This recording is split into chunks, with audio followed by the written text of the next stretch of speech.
Bismillah, walhamdulillah, wassalatu wassalamu ala sayyidina rasulillah, sayyidina wa maulana Muhammad ibn Abdillah wa ala alihi wa sahbihi wa man tabi'a huda. Amma ba'du, faqala al-imamul muallifu rahimahullahu ta'ala wa nafa'ana bihi wa bi barakati ulumihi wa ghafara lahu wa liwalidayhi wa li masyayikhihi wa masyayikhina wa li jami'il muslimin bi jahi sayyidil mursalin amin. Faslun, adapun ini yaitu suatu fasal kitab Riyadul Badi'ah pada halaman 59.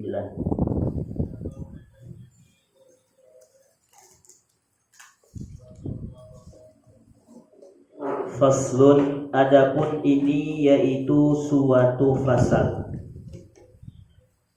La yuftirus shaimu biwusuli syai'in ila jawfihi min a'yanil jannati mutlaqan wala min a'yanid dunya in wasala ilaihi bighairil ikhtiyari aw ma'an nisyani wala bil jima'i wala bi khurujil maniyyi kadzalik. Fasal di dalam beberapa masalah yang banyak, masalah yang berbeda-beda, masih terkait di dalam beberapa hal-hal yang tidak membatalkan puasa.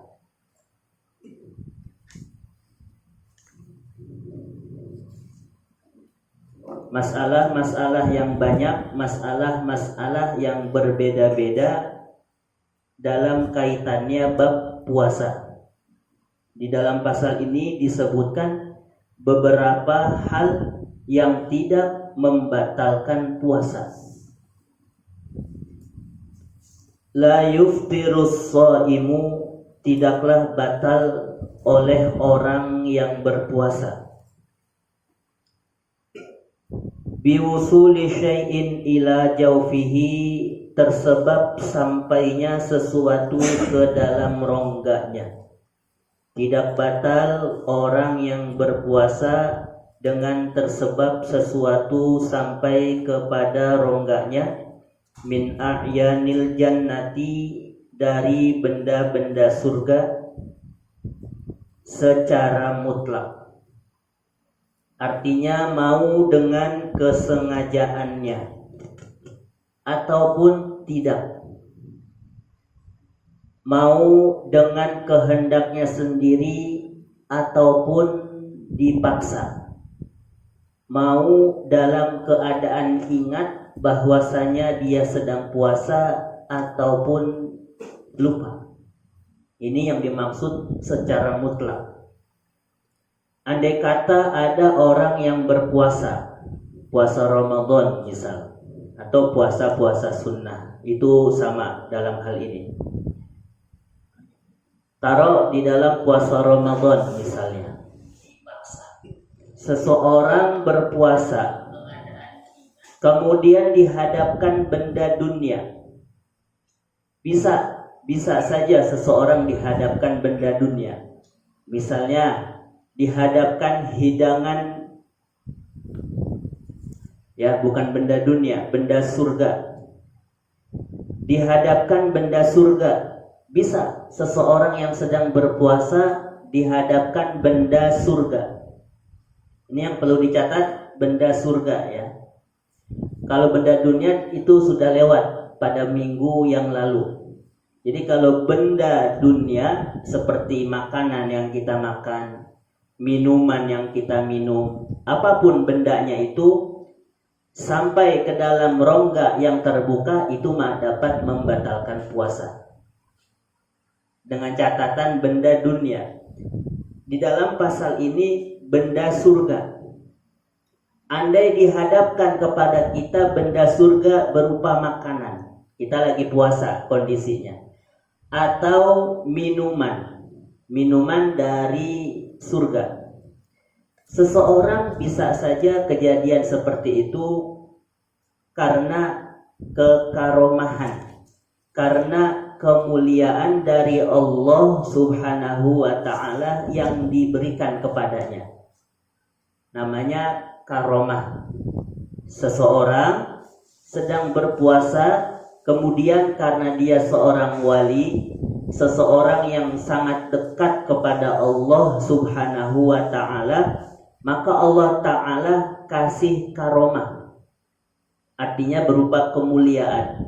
Dan kemuliaan yang dimiliki wali ini tidak dimiliki oleh orang-orang yang biasa. Jadi hanya terkhusus pada orang-orang yang sangat dekat kedudukannya dengan Allah Subhanahu wa ta'ala. Allah kasih kemuliaan berupa hidangan dari surga. Hidangan yang dihadapkan ini hidangan bukan dari dunia, tapi dari surga. Begitu juga minuman. Dia lagi berpuasa, dia makan, dia minum. Dengan kesengajaannya, dengan pengetahuannya bahwa kalau orang yang berpuasa itu nggak boleh makan, nggak boleh minum. Tapi dia makan. Kemudian dia ingat kalau dia sedang berpuasa. Maka apakah seseorang yang berpuasa kemudian dia makan minum, tapi makan dan minuman ini hidangan dari Allah yang diambil dari surga untuk dia nih, karena wali, karena dia adalah kekasih Allah, karena orang yang paling dekat dengan Allah. Allah kasih hidangan-hidangan tadi dari surga, kemudian dia makan, dia minum, maka orang yang berpuasa menikmati seluruh hidangan tadi, dia tidak batal dengan puasanya. Tidak batal. Mau dengan kesengajaannya sekalipun, mau dengan keinginannya sendiri sekalipun, atau memang dia sadar dan dia tahu kalau memang orang yang berpuasa kan nggak boleh makan, nggak boleh minum. Tapi ini makanan dan minuman surga yang Allah Ta'ala hidangkan. Dia makan, dia minum, itu mah nggak batal. Sampai sini ada pertanyaan nggak? Jelas nggak tuh? Jelas. Ada makanan dari surga, hidangan lah yang kita bisa makan, kita bisa nikmatin. Kasusnya seperti yang dialami oleh Sayyidah Maryam radhiyallahu anha. Sayyidah Maryam radhiyallahu anha adalah ibunya dari Nabi Allah Isa alaihi salam. Sayyidah Maryam, dia mengunci dirinya dalam suatu kamar, dan tidak mungkin orang lain masuk ke dalam kamar tersebut, apalagi sampai membawakan makanan, membawakan minuman, karena dia mengunci dirinya di dalam kamar tersebut, dan hanya Nabi Allah Zakaria lah yang bisa masuk ke kamar itu. Kalaupun ada makanan, minuman yang harus dibawakan untuk Sayyidah Maryam, hanya Nabi Allah Zakaria. Jadi Nabi Allah Zakaria ini masih saudara dengan Sayyidah Maryam. Kalaupun ada makanan dan minuman yang harus masuk ke dalam kamarnya Sayyidah Maryam, ini hanya Nabi Allah Zakaria alaihi salam. Sewaktu-waktu Nabi Allah Zakaria alaihi salam ingin melihat kondisi Sayyidah Maryam. Kesian, sudah lama belum ada asupan makan atau minum. Akhirnya dia lihat kondisi Sayyidah Maryam. Apa yang dia lihat ternyata? Dilihatnya di kamar banyak hidangan, banyak minuman. Disantapnya oleh Sayyidah Maryam. Dengan seizin Allah, Sayyidah Maryam merasakan kenyang, sudah tidak merasakan haus, sudah tidak merasakan lapar. Padahal Nabi Allah Zakaria nggak membawa makanan sebelumnya. nggak membawa minuman atau hidangan. Tapi tiba-tiba dilihatnya Sayyidah Maryam itu tengah asyik dengan makanan. Seperti yang tadi saya bilang, dia berada di ruangan yang terkunci, tidak mungkin orang lain masuk ke dalamnya kecuali Nabi Allah Zakaria. Tapi Nabi Allah Zakaria sendiri tidak yakin kalau dia sudah membawakan makanan dan minuman itu.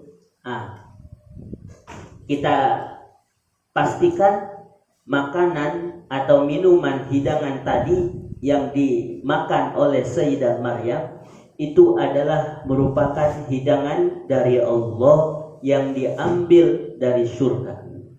Kok bisa? Karena Sayyidah Maryam adalah waliyatullah. Meskipun kedudukannya, martabatnya seorang perempuan, tapi dia lebih dekat dari yang lain dengan Allah. Makanya Allah kasih kemuliaan berupa hidangan yang Allah Ta'ala ambil dari surga. Andai kata Sayyidah Maryam lagi keadaan puasa, andai kata lagi keadaan puasa, dia makan, dia minum dari hidangan tadi, batal nggak puasanya? Kenapa?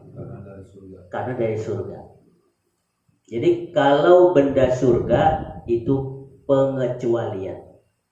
Andai kata masuk benda surga itu ke dalam rongga kita, berupa apa aja, yang penting masuk ke dalam rongga kita, itu tidak membatalkan puasa. Itu. Sekarang timbul pertanyaan, bagaimana orang kalau mengaku-ngaku yang dia makan, yang dia minum adalah makanan minuman dari surga? Kalau di zaman sekarang ini andai ada orang yang mengaku-ngaku bahwasanya makanan yang dia makan, keadaannya lagi berpuasa nih misalnya, minuman yang dia minum dia bilang dari surga, kita tidak boleh mempercayainya. Nggak boleh. Juga kita tidak bisa bilang puasanya dia mah nggak batal, karena dia bilang sendiri makanan yang dia makan dari surga, minuman yang dia minum dari surga. Kita nggak bisa benarkan itu, kecuali nanti pada saat Nabi Allah Isa alaihi salam diturunkan di akhir zaman. Kecuali di zaman Nabi Allah Isa, kan syariat Nabi Muhammad masih berlaku tuh. Di zaman Nabi Allah Isa nanti di akhir zaman, pasti kalau ada kewajiban berpuasa, masih wajib puasa Ramadan nggak? Masih. Pokoknya segala yang kita pelajari saat ini masih berlaku di zaman Nabi Allah Isa nanti di akhir zaman. Kecuali keadaannya di zaman Nabi Allah Isa nanti akhir zaman. Kita bicara sama Nabi Allah Isa, wahai Nabi, nih ada umat Nabi Muhammad, dia sedang makan di siang hari, sedang minum di siang hari. Dia mengatakan bahwa makanan dan minumnya dihidangkan Allah dari surga. Benar atau tidak? Kita tanya kepada Nabi Allah Isa. Nabi Allah Isa jawab, ya benar. Berarti kita bisa pastikan ini orang memang diakui Nabi Allah Isa makanan dan minumnya dari surga. Berarti nggak batal. Kalau kata Nabi Allah Isa, bohong. Dia hanya cuman mengelabui kita kalau makanan dan minumnya hanya dari surga. Berarti kita katakan yang orang makan minum dengan kesengajaannya, berarti batal puasanya. Jadi yang menjadi kunci adalah Nabi Allah Isa alaihi salam. Di zaman sekarang tidak ada yang bisa mengetahui makanan atau minuman itu yang dia santap dari surga ataukah dari neraka. Yang jelas dari zohirnya aja dia makan, batal puasanya. Dia minum, batal puasanya. Lain halnya kalau dia bilang lupa. Ini kan masalahnya dari benda surga. Jelas nggak tuh? Jadi kalau zaman sekarang bisa nggak kalau orang ada mengaku-ngaku dapat kemuliaan dari Allah, dihidangkan dari surga, kita bilang itu benar atau tidak? Kita bilang tidak benar. Kecuali nanti di akhir zaman setelah Nabi Allah Isa diturunkan, baru kita bisa bertanya ke Nabi Allah Isa. Nabi Allah Isa jawab, baru kita percaya. Jelas nggak? Jelas. Makanya agak sungguh berat bagi saya pribadi orang yang mengaku-ngaku seorang wali. Itu bagi saya berat. Saya wali. Saya ini orang yang paling dekat dengan Allah. Dia mengakui dirinya seperti itu. Itu saya rasa dalam hati kecil nggak saya bisa terima dengan begitu saja.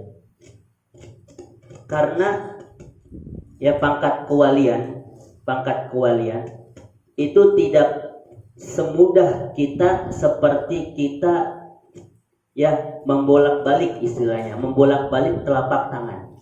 Saya wali, kamu harus turut apa yang saya perintah, dan kamu harus percaya kalau saya cerita begini bahwasanya wahyu atau bahwasanya ilham langsung dari Allah Subhanahu wa ta'ala.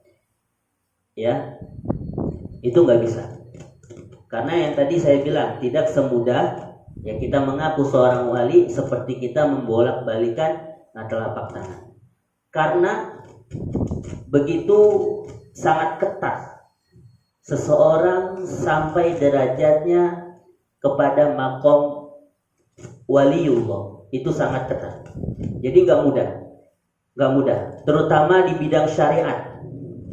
Jadi di bidang syariat dia harus betul-betul menguasai syariat Nabi Muhammad Sallallahu Alaihi Wasallam dari mulai yang terkecil sampai yang terberat, dari mulai masalah-masalah yang ringan sampai masalah-masalah yang rumit, yang jelimet istilahnya. Itu syarat awal.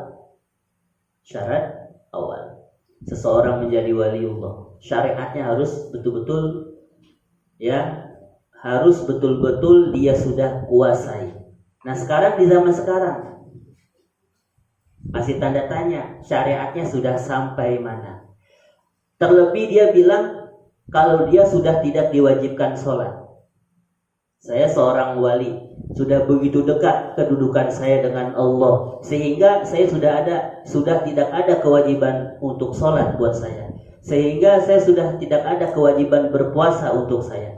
Itu ya kita katakan orang ini bukan wali, tapi dia keliru, hanya mengaku-ngaku bahwa dirinya seorang wali. Dan kita tidak ya beribadah atau memaksimalkan ibadah, tujuan utama kita bukan menjadi seorang wali. Ibadah aja karena Allah Subhanahu wa ta'ala. Paling minim kita berharap Allah ta'ala ganjar, Allah ta'ala kasih pahala akan ibadah yang kita selama ini kerjakan. Itu paling minim. Atau kita beribadah karena takut akan azab dan siksanya Allah Subhanahu wa ta'ala. Itu paling minim. Karena kalau orang yang sudah sampai maqam wali, dia sudah lagi tidak berharap pahala, sudah lagi tidak takut dengan azab ya atau siksa yang Allah Ta'ala siapkan. Bukan tujuan itu, bukan karena mengharap pahala, atau juga bukan tujuannya karena takut akan azab ataupun siksa Allah Ta'ala, bukan, tapi benar-benar full ibadah yang dikerjakan seorang wali itu karena Allah Subhanahu wa ta'ala. Kita nggak bisa sampai setaraf itu karena butuh proses perjalanan yang lama. Nah, mulainya dari syariat itu. Mulainya dari syariat yang sudah begitu dia dalami, yang sudah begitu banyak dia ketahui, dari mulai masalah yang terendah dan kemudian sampai masalah yang sulit, bahkan lebih sulit. Karena perjalanan itu memakan waktu cukup lama baru sampai derajat hakikat. Nah, di derajat hakikat inilah seseorang ya Allah Ta'ala berikan kedudukan mulia, yaitu waliullah atau kekasih Allah. Jadi buat kita itu nggak seperti ya kita membolak-balikan telapak tangan, itu mah gampang. Jadi kita jangan terpukau, jangan terlena terhadap ucapan atau gerak-gerik orang yang kaya wali. Ngerti nggak tuh? Ada nggak orang-orang yang omongannya tinggi? Omongannya kelas tinggi, dikit-dikit karomah, dikit-dikit keajaiban. Dan karomah dan keajaiban yang diceritakan itu tentang dirinya. Anak nggak tahu nih, wallahu a'lam, dicerita begini-begini. Itu jangan heran. Dengerin aja. Tapi jangan kita bantah, sebab gak bakal dia menerima akan bantahan. Dia ingin minta diakui kalau dia ini kaya-kaya seorang waliullah. Itu banyak kita jumpai. Ini terlalu istilahnya terlalu fanatik. Dia mungkin terlalu banyak baca buku tentang keramat para wali, tentang keanehan-keanehan. Sedikit kejadian yang dia alami agak aneh, dianggap wah jangan-jangan saya mau jadi wali nih.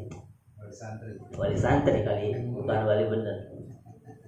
Jadi ucapan atau gerak-gerik orang lain yang kita dengar atau kita lihat kayaknya ya sudah jauh, kita jangan heran, jangan juga terpukau. Dengerin aja. Tapi tetap hati kita ngenakin dia sampai mana bercerita, kita dengerin. Kita mau percaya ataupun tidak itu urusan kita. Kalau dia bilang kita harus percaya apa yang diceritakan, itu hak dia. Tapi kita yang mendengarkan ngenakin dia aja. Jelas itu. Jadi jangan gampang terpukau, jangan gampang langsung kita mau jadi muridnya. Jangan gampang kita langsung cium tangan bolak-balik. Padahal kita nggak tahu dia baca kitabnya kitab apa. Yang dia amalkan selama ini ibadahnya, mazhabnya apa. Ya, kita belum tahu sejauh itu. Guru yang selama ini dia tekuni dari kitab-kitab atau amalia yang sementara ini dia pakai itu siapa? Sudah sejauh mana? Ya kayak begitu-begitu itu perlu kita lihat. Yang secara sederhananya, kita harus melihat keadaan yang sekarang kita lihat dari ucapannya yang tinggi, gerak-geriknya yang menirukan seorang wali segala macam. Dan juga kita tidak melarang seseorang itu bergaya dengan ucapan yang bagus, enggak kita larang, malah bagus. Jadi gaya ucapannya itu benar-benar dia bentuk sedemikian rupa sampai orang lain ikut terkesima, itu nggak apa-apa, asal yang diucapkannya benar nggak apa-apa.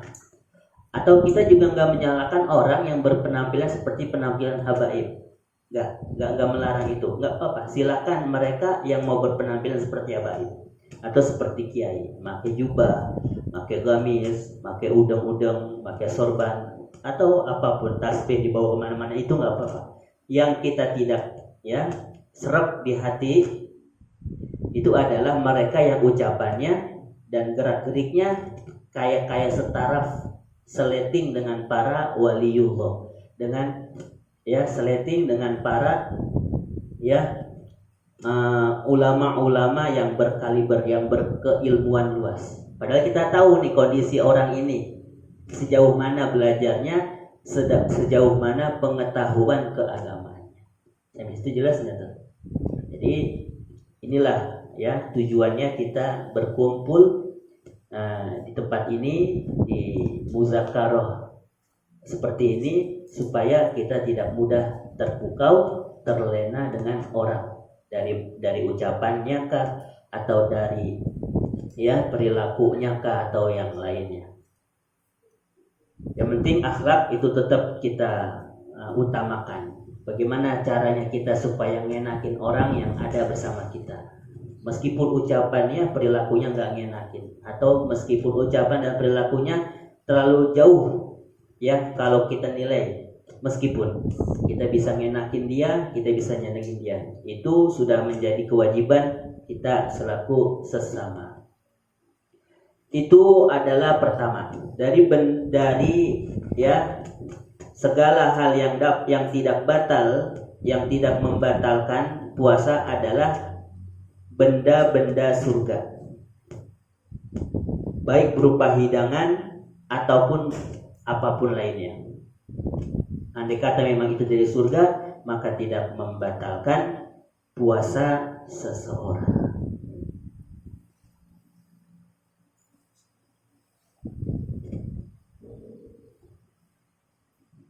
Wala min a'yanid dunya, dan juga tidak membatalkan orang yang berpuasa tersebab sampai sesuatu ke dalam rongganya dari benda-benda dunia. Apabila sampai benda-benda dunia tersebut bighairil ikhtiyari, dengan tanpa kehendaknya sendiri.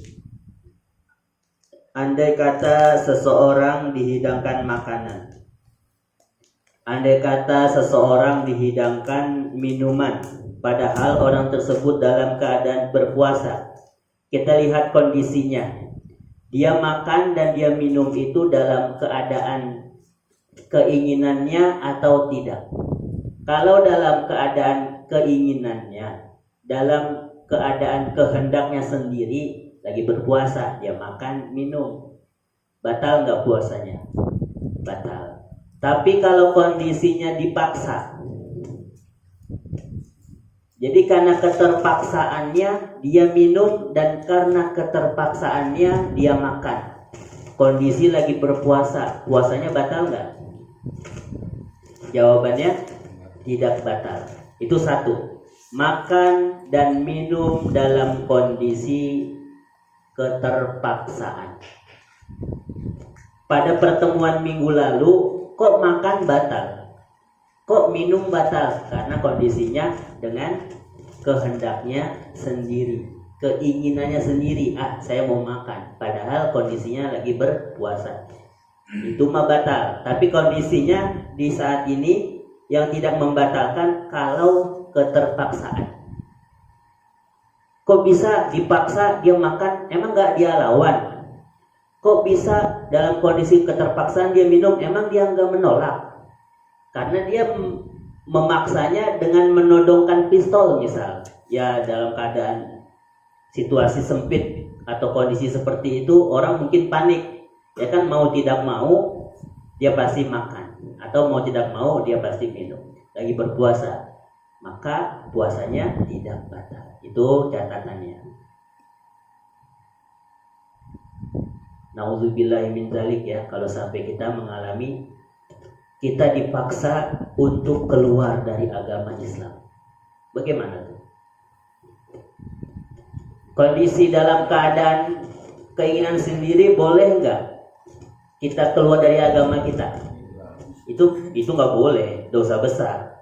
Namanya murtad. Orang keluar dari agamanya dengan keinginan sendiri, karena ikut suami misalnya, atau karena ikut anak, atau karena doktrin, atau karena apalah, itu ikhtiar, itu karena keinginan sendiri. Ini mah dosa besar, dosa besar.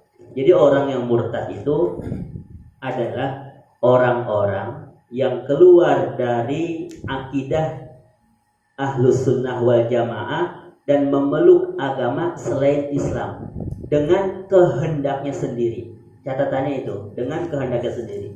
Ini orang yang murtad, baik laki maupun perempuan. Maka pahala yang sudah sejauh ya, atau selama itu dia kerjakan, selama dia muslim atau dia murtad, Allah Subhanahu wa taala hapus. Allah Subhanahu wa taala hilangkan tanpa berbekas pun. Kalau orang yang sampai keluar dari agamanya, memilih agama selain Islam dengan kehendaknya sendiri karena beberapa sebab. Amaliyah yang udah puluhan tahun, belasan tahun dia kerjakan seperti sholat, puasa, zakat, apapun dah itu yang di dalam Islam, ya, itu Allah Ta'ala coret dari buku catatan juga tanpa menyisahkan pahala. Masih mending nih kalau sholatnya dihapus tapi pahalanya masih ada, atau pahalanya dihapus sholatnya masih ada, itu masih mending. Ini mah udah pahalanya Allah Ta'ala hilangkan, sholatnya yang dicatatkan juga Allah Ta'ala hilangkan. Sholat, puasa yang sudah selama belasan atau bahkan puluhan tahun dia kerjakan. Tuh, umpama dia sudah haji, kita biasa panggil Pak Haji ya. Ada fulan pulang dari haji, berarti kita panggil Pak Haji. Wallahu a'lam, suatu ketika dia keluar dari agamanya. Mungkin gak tuh terjadi? Mungkin ya. Mungkin. Karena orang yang berhaji itu kan gak yang mengerti agama aja. Kadang yang gak mengerti agama bisa juga pergi haji lantaran apa tuh? Duitnya banyak. Orang kan karena duit. Jadi kalau berhaji itu karena duit. Karena duit. Dah. Jadi wallahu a'lam bishawab, kejadian ini orang yang sudah berhaji ke Baitullahil Haram, dia keluar dari agamanya. Otomatis pahala hajinya dan nama hajinya hilang. Nggak bisa kita panggil Pak Haji lagi. Karena bahasa haji adalah untuk orang yang muslim. Dan sudah pergi. Nah, ini orang membatalkan amalia hajinya dan juga pahalanya. Murtad misalnya. Kita sudah tidak boleh panggil dia haji. Kalau kita tetap panggil haji, padahal kita tahu dia sudah keluar dari agama Islam, itu yang berdosa sama kita. Jadi kita sama aja manggil yang bukan haknya. Kita panggil sesuatu yang kita panggil ini nggak berhak menyandang panggilan itu. Nggak boleh.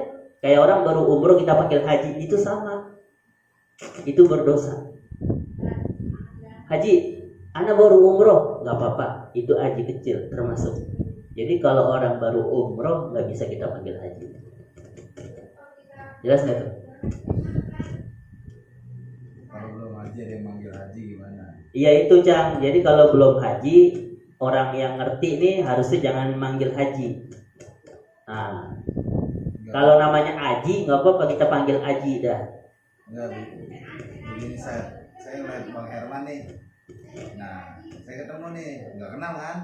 Panggil aja Bang Haji. Ya, kalau kondisinya nggak kenal atau nggak ngerti, nggak tahu nggak apa-apa. Asal kondisinya nggak tahu atau nggak mengerti kondisinya nggak apa-apa. Ini kalau dia tahu nih, ya jangan kita panggil haji. Kalau umroh belum haji Cang. Orang murtad. Kembali lagi, kita nggak boleh panggil haji. Atau orang kan nggak tahu, bisa aja dia manggil tetap haji, nah itu nggak apa-apa. Yang nggak tahu nih, ini yang nggak tahu nggak apa-apa. Tapi kalau kita sudah bilangin, dia udah murtad, keluar dari agamanya. Nah berarti harus sadar, oh iya kalau gitu saya nggak boleh panggil haji lagi. Dah, karena dia dengan murtadnya langsung seketika membatalkan amalia dan pahala. Habis, udah habis. Dah. Langsung nih Pak Haji atau yang mantan haji tadi tersadar. Setelah 5 tahun, umpama 5 tahun aja kita ambil, dia kembali lagi ke Islam. Setelah dia kembali lagi ke Islam, sholat, puasa, zakat ya, sholat, puasa, zakat yang tadinya udah dihapuskan tuh sama Allah Ta'ala berikut pahala ya. Setelahnya dia kembali ke Islam, sholatnya tulis lagi, tapi tanpa pahala.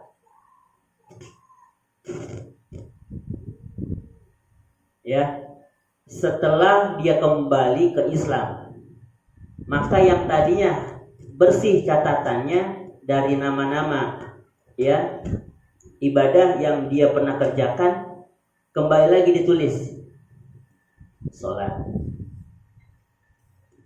ya, terus zakat, puasa, hajinya ditulis. Ada yang bilang sholatnya nggak ditulis, tetap kosong, puasa, zakat juga, tapi hajinya ditulis. Ada yang bilang seperti itu. Kalau dia kondisinya setelah 5 tahun kembali lagi ke Islam, kita boleh kepanggil haji, boleh. Kau udah Islam, hajinya ada catatannya, tapi ada pahalanya di hadapan Allah. Jadi kalau pahala setelah ataupun sebelum dia kembali dari Islam, itu memang sudah Allah Ta'ala hapus dan gak bakal ada kembali, kecuali dia mengulangi lagi dari awal. Rugi gak tuh? Rugi. Kalau dikasih umur panjang sama seperti umur yang sebelumnya, dia umpama udah 50 tahun, terus kemudian naudzubillah murtad, dapat 5 tahun masuk Islam lagi, kan 55 tahun tuh. Tapi pahala yang 50 tahun selama itu dia kerjakan hilang. Iya, kalau setelah 55 tahun ditambah 50 tahun lagi, dia bisa tutup pahala-pahala yang dahulu. Kan nggak begitu kenyataannya. Orang setelah usia senja begitu paling berapa tahun? Ya, jadi pahala hajinya juga hapus, hilang. Cuma tinggal nama. Jadi kalau kayak begitu, setelah dianya kembali memeluk agama Islam setelah 5 tahun, kita boleh panggil haji lagi, nggak apa-apa. Cuman udah tanpa pahala. Dan kita mah nggak tahu ada atau enggaknya pahala. Tapi dengan sebab secara lahiriah dia sudah keluar dari agamanya, itu secara otomatis pahala yang selama ya sebelum dia keluar dari agamanya itu sudah seketika Allah Ta'ala hapus. Seketika Allah Ta'ala hapus. Wal-iyazu billahi min zalik. Makanya kita benar-benar memohon kepada Allah Subhanahu wa Ta'ala dikuatkan iman Islamnya sampai akhir hayat kita. Amin ya rabbal alamin.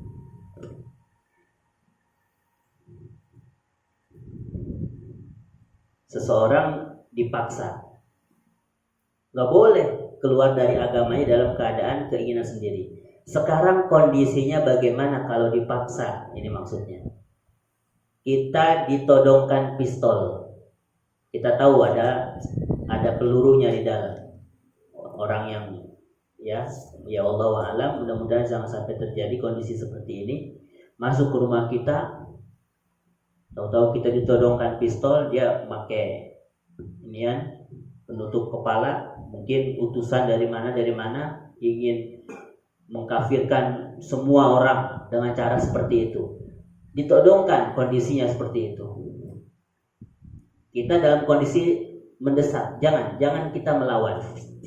Kalau memang dia minta untuk kita keluar dari agama kita, dicontoh, maka ya sudah, kita mengakui bahwa agama selain Islam adalah agama saya. Itu berarti keluar dari agamanya. Tapi kondisinya dalam keadaan terpaksa. Dalam kondisi seperti itu nggak apa-apa. Yang penting hati kita dengan Allah tetap merasa nyaman dengan keimanan yang sedari dulu sudah melekat. Walaupun lisan, itu kan lisan ngomong ke hadapan dia, langsung dijeder, paham? Ya, kita wafat dalam keadaan husnul khotimah, masih beriman kepada Allah. Ya pun udah mengucapkan. Ya, walaupun lisan mengucapkan, tapi hati qalbuhu mutmainnum bil iman. Hati kita mesti betul-betul tentram dengan keimanan yang sudah mendarah daging. Kita kan dari dulu nih udah diajarkan ini, akidah ini, pemahaman ini. Itu benar-benar di hati kita udah nyaman tentang itu semua. Walaupun lisan kita mengucapkan kita keluar dari agama Islam. Karena kondisinya dipaksa. Atau karena kondisi kita ketakutan. Kalau kita pikirkan kalau kita ya mengaku sudah tidak muslim, kan kita selamat, tapi nyatanya enggak, sama dia tetap ditembak mati. Nah, kita mati dalam keadaan husnul khotimah. Makanya kita jangan sampai mengharapkan atau jangan sampai mengalami peristiwa demikian. Mudah-mudahan. Karena keterpaksa. Jadi kalau kondisi keterpaksaan, bahkan sampai kita diminta untuk keluar dari agama Islam, itu nggak apa-apa. Nah, apalagi masalah puasa. Lagi puasa, kita dipaksa untuk makan minum, maka kita makan, kita minum dalam kondisi terpaksa. Batal nggak puasanya? Jawabannya tidak. Itu yang pertama. Kalau makanan dan minuman sampai ke rongga mulut atau sampai ke perut dalam keadaan terpaksa, maka tidak membatalkan puasa. Au ma'an nisyani, atau serta lupa. Jadi makan minum dalam keadaan lupa, itu membatalkan puasa atau tidak? Tidak. Meskipun yang dia makan banyak, meskipun yang dia minum itu banyak, karena dalam keadaan lupa. Wala bil jima'i, dan juga tidak membatalkan puasa orang yang berpuasa sebab berjima, karena kondisinya ya terpaksa atau lupa, nggak apa-apa. Lagi puasa ya menjima istrinya, tapi dengan catatan terpaksa atau karena keadaan lupa, itu tidak membatalkan puasa. Wala bi khurujil mani kazalik, dan juga tidak membatalkan puasa orang yang berpuasa sebab keluarnya mani, karena terpaksa juga karena keadaan lupa.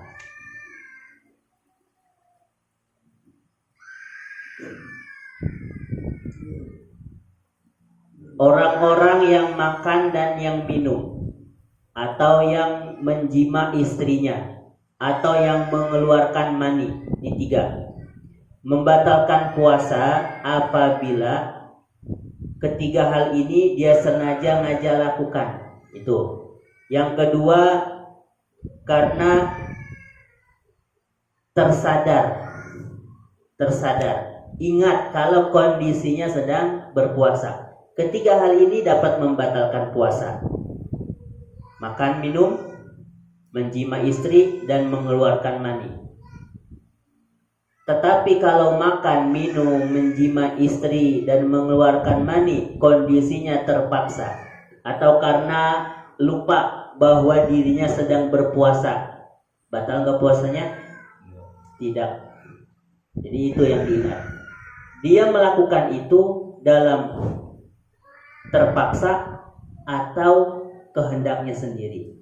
Dia melakukan itu karena keadaan ingat dia sedang berpuasa atau karena dia lupa. Jadi itu yang perlu diingat.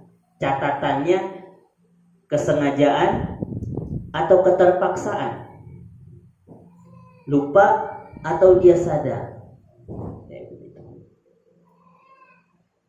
Ada seseorang yang ketika melihat orang lain dalam keadaan berpuasa, dia makan, dia minum.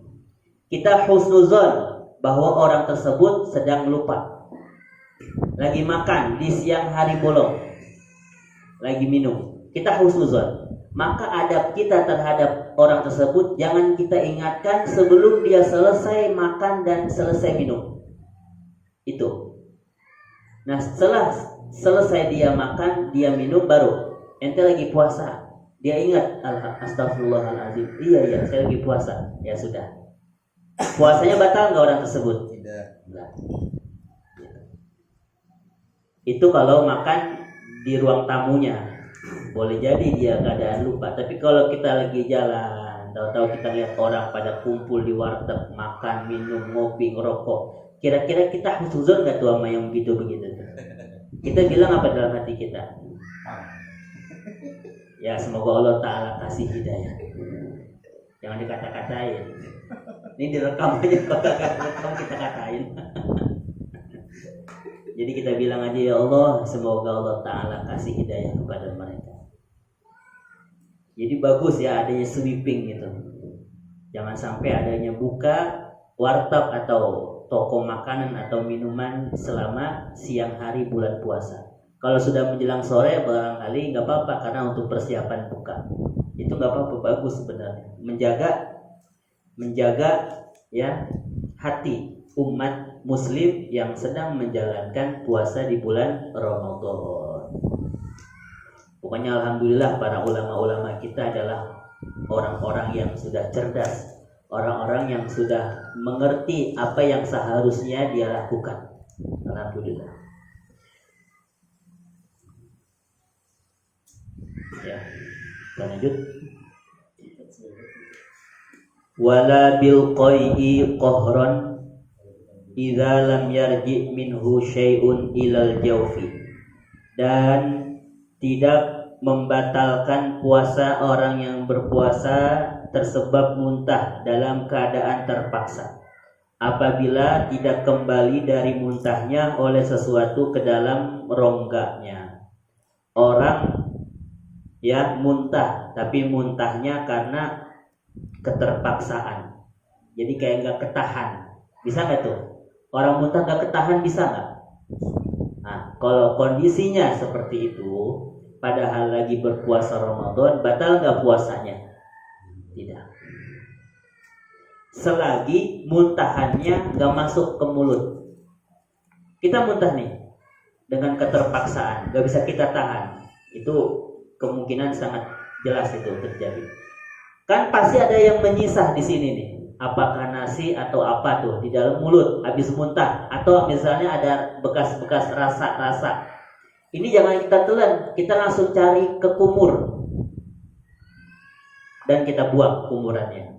Kalau masih ada sisa muntahan atau rasa di dalam mulut terus kita telan, itu sudah otomatis puasanya batal. Tapi batal bukan tersebab muntahnya, tapi tersebab nelen bekas muntah. Jelas gitu. Karena kalau muntah ada bekas-bekas di sini nih, kita rasa agak-agak amis, apa rasa-rasa agak-agak pedas dan segala macam. Itu langsung kita kumur-kumur. Kita bersihin lubang mulut kita, nah kekumurannya kita buang. Jadi menetralisir bekas muntahan atau rasa. Ini maksudnya. Jadi muntah tanpa kesengajaan dia nggak membatalkan, iya. Tapi sisahan muntahnya bakal balik nggak ke tenggorokan. Jadi kalau misalnya sampai balik lagi, ketelan misalnya kecampur air liur, itu membatalkan. Tapi kalau sudah kita kumur-kumur, kita lope, udah netral dari bekas muntahan, nah itu puasa kita berlanjut tidak batal. Karena muntahnya tadi, karena keterpaksaan, dan sisa muntahannya atau rasa bekas muntahannya sudah tidak ada. Jadi nelan ludah itu nggak batal, nelan ludah nggak batal. Kecuali nelan ludah yang sudah kecampur. Apakah dengan darah, gusi berdarah kecampur, atau dengan bekas minuman, atau bahkan dengan bekas muntah, nah itu karena kecampur. Air liur yang sudah kecampur harus dibuang. Kalau kita telan, sama dengan kita minum atau makan yang sedikit, maka membatalkan puasa. Wala bin nukhomati idza jarat ila jawfihi qahran anhu, dan tidak membatalkan puasa tersebab reak ataupun ingus apabila berjalan sampai ke tenggorokannya dalam keadaan terpaksa. Ya, reak juga sama atau ingus. Ya. Misalnya seperti itu, tahu-tahu kayak ada lewat di tenggorokan nih. Ini kayaknya susah kita keluarin. Kalau masih bisa ya kita keluarin. Tapi kalau sudah nggak bisa kita mengeluarkan, ya reak atau ingus yang ada di tenggorokan ini terlanjur dia masuk ke tenggorokan terus ke sini ke dalam sampai ke perut, itu nggak apa-apa. Kondisinya sudah kita tidak bisa keluarkan dari tenggorokan, dari makhraj, ya makhraj kho atau makhraj ha. Wala bil iktihali, tidak batal dengan bercelak, pakai sepat mata. Boleh lagi berpuasa, sholat Jumat misalnya, atau yang puasa sunnah, dia mau sholat, dia mau bersilaturahim, dia mau berziarah, dia pakai celak mata siang hari, kanan 3, sebelah kiri 3, batal nggak puasanya? Wal ittihani, dan dia memakai minyak. Ya, dia memakai minyak kepala, ya minyak rambut untuk kepalanya. Nah itu saat berpuasa tidak membatalkan puasa. Wa in wajada ta'mal kuhli wa duhni fi halqihi, meskipun dia dapati rasa celaknya dan minyak di tenggorokan. Sampai situ jelas ya. Ini tidak membatalkan puasanya seseorang yang berpuasa. Kalau udahnya dikumpulin saat ditelan gimana? Enggak batal juga. Selama air liur atau air ludahnya itu masih mengumpul di dalam. Pernah ada saya sampaikan waktu pertemuan yang lalu, kecuali dia sudah keluarin lewat lidahnya. Kan umpama ada orang yang lidahnya panjang, kalau dia sudah keluarin ngumpulnya di ujung lidah, dia telan lagi, nah itu sudah hukum luar, nggak boleh. Tapi kalau masih di dalam, dia kumpulin di dalam, dia telan nggak apa-apa. Kalau di maaf gitu nih, dan nih gue kumpulin nih, gue telan nih. Ya. Ada temen gue begitu konyol. Wah lu, kondisi air liurnya udah sampai luar belum? begini dia mau ya. Belum sampai, ya. Nggak apa-apa. Nih gue telan nih, gitu. Nggak apa-apa. Nggak apa-apa. Nggak apa-apa. Kalau air wudhu dari bibir mah batal Ustaz ya? Iya, itu batal. Kalau kita rasain batal. Ini terus wudhu. Nah, agak asin ya. Biasanya agak asin. Taruhlah emang nggak ada rasa tawar, emang air Ya. aja. Itu kalau kita tahu itu air wudhu yang kita telan, walaupun sedikit batal. Iya, tanpa dia lagi sholat kayak gini. Ya, batal. Apalagi dengan kesengajaan. Kalau memang nggak sengaja nggak. Tapi kalau dengan kesengajaan dia, kadang suka ngalir atau bekas-bekas wudhu lah berasa itu. Nah itu batal. Nggak sengaja tanpa sadar aja mah Nggak. Kalau tanpa kesengajaan dia nggak membatalkan. Kalau air wudhu yang kita kumur sih. Ketelan. Iya, kadang-kadang masih ada rasa tuh. Nah kalau air kumur enggak. Kekumur nih, kekumur yang biasa ya, nggak kekumur yang mubalaghah istilahnya, bersangatan. Kalau kekumur biasa, tahu-tahu ada yang ketelan tuh. Tapi kan kita udah habis wudhu nih, biasanya kita emang udah bersihin kan. Udah yakin terus. Cuma kadang-kadang kan yang ketol Nggak apa-apa itu air liur itu. perasaan kita gitu. Ya itu air liur. Wudhu nih. Gitu. Nah nggak apa-apa. Itu air liur. Yang kita telan itu air liur. kalau rasanya pedes sama kopi. Nah, Sahur. itu air liur yang sudah bercampur. Jadi kewajiban kita mesti kita buang. Selagi kita bisa buang. Tapi kalau udah kondisi nggak bisa kita buang, ya kita rasain sendiri kondisinya masih bisa kita buang. Enggak, kalau misalnya memang nggak bisa itu nggak membatalkan. Nih kalau lagi tiduran saja. Ya, Kadang-kadang tuh takut kita pengen ini nggak keburu, gimana tuh? ya kalau kondisi begitu berarti tidak bisa dia buang. Nah, nggak bisa. Iya kan kadang-kadang tiduran kan langsung Ya. blok langsung begitu lagi. Telanjur telan. Nah itu nggak apa-apa. Kadang-kadang bisa kesel menjigong. Nah iya, killer kadang-kadang. Iya, itu kondisinya berarti tidak bisa kita keluarkan, kita lopeh. Iya tanpa disengaja soalnya. Iya, jatuhnya itu tanpa kesengajaan.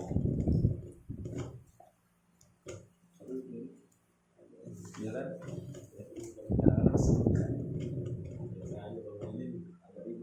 Pokoknya intinya ajaran Islam itu tidak menyulitkan, juga tidak membuat kita ketakutan, juga tidak membuat kita nggak tenang. Nggak, Islam itu ajarannya nggak seperti itu. Jadi fleksibel dia. Yang penting kita memang ngerti, nggak asal ambil tembak, nggak asal kita asal-asalan nebak, bukan. Itu nanti kita rasain sendiri dah. Nanti kita bakal rasa sendiri. Setelah kita lama belajar, kita lama mengaji, kita lama mengamalkan ilmu, iya ajaran Islam memang enak. Ajaran Islam itu memang tidak membingungkan. Jadi semuanya kayak masuk akal. Mau lewat mana itu tetap masuk akal. Itu bagi mereka-mereka yang sudah jauh pemahamannya tentang Islam. Tidak membingungkan, tidak menyulitkan, tidak membikin ketidaknyamanan, pokoknya tenang, nggak was-was, nggak ketakutan, itu seperti itu memang. Nggak menyeramkan, nggak menyeramkan. Pokoknya ya itulah ajaran Islam, ajaran yang dibawa oleh Nabi kita Muhammad Sallallahu Alaihi Wasallam. Namanya Al-Hanafiyatus Samhah, agama yang lurus, agama yang menyatu. Ya, kalau yang menyatu bukan memisahkan, yang lurus berarti bukan menyesatkan. Nah itu agama Islam. Jadi kalau Allah Subhanahu wa taala firmankan innad dina indallahil Islam, agama yang sesungguhnya yang hak di sisi Allah adalah Islam, itu tafsirannya ya seperti itu. Ya.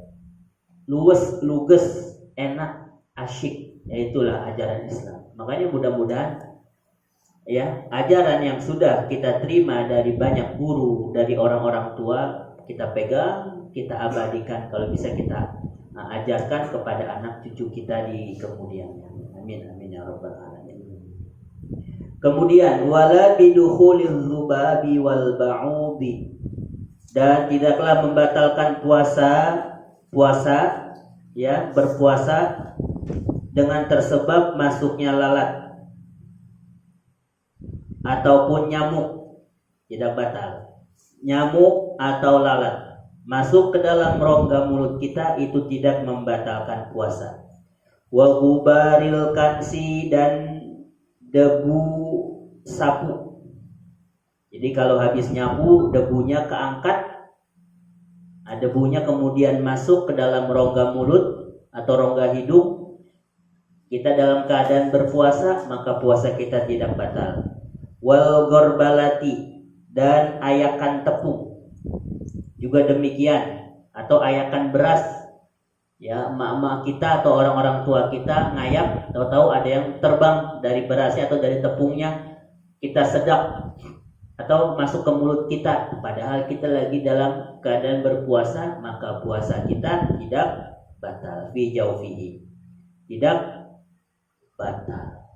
Ingat tuh ya, masuk nyamuk, masuk lalat, debu bekas orang nyapu, kadang nyapu halaman tuh, kan kebul tuh. Nah kita lewat sampai kita batuk, itu kita batuk ngapa dah? Ada debu yang masuk ke dalam tenggorokan, nyumbat, betul nggak tuh? Lagi puasa, nah puasa kita nggak batal.